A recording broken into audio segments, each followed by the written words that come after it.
কবিরহাটে যুবদল নেতার আজাদ খুন এলাকার থমথমে পরিস্থিতি। কবিরহাট, নোয়াখালী। নোয়াখালীর কবিরহাট পৌরসভার ৮ নম্বর ওয়ার্ডে মোহাম্মদ আজাদ নামের এক ব্যবসায়ীকে হত্যা করেছে অজ্ঞাত দুর্বৃত্তরা। নিহত আজাদ ওই ওয়ার্ডের যুবদল নেতা মোহাম্মদ হানিফ মিয়ার বাড়ির ক্লাবঘরের দোকানদার ছিলেন। স্থানীয় সূত্রে জানা গেছে, রাতের আঁধারে কে বা কারা আজাদকে হত্যা করে তার নিজ বাড়ির পেছনে একটি পুকুরে মরদেহ ফেলে রেখে চলে যায়। খবর পেয়ে কবিরহাট থানা পুলিশ দ্রুত ঘটনাস্থল পরিদর্শন করে লাশ উদ্ধার করেছে।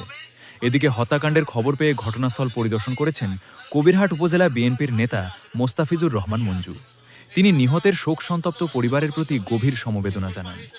একই সাথে এই নৃশংস হত্যাকাণ্ডের রহস্য দ্রুত উদ্ঘাটন করে অপরাধীদের বিরুদ্ধে কঠোর প্রশাসনিক ব্যবস্থা নেওয়ার জন্য প্রশাসনের প্রতি জোর দাবি জানান। এ ঘটনার পর থেকে পুরো এলাকা জুড়ে চরম থমথমে পরিস্থিতি ও আতঙ্ক বিরাজ করছে। পুলিশ ঘটনার তদন্ত শুরু করেছে। আমরা বলবো যে এটা দ্রুততম সময় যেন এটা একটা ব্যবস্থা গ্রহণ করা হয়, কোনো অবহেলা করা হয়। এটা যেন খুব দ্রুত হয় এবং আমাদের এলাকাবাসী যা সহযোগিতা লাগে, আপনার এলাকাবাসী আছে, আমাদের সাংবাদিক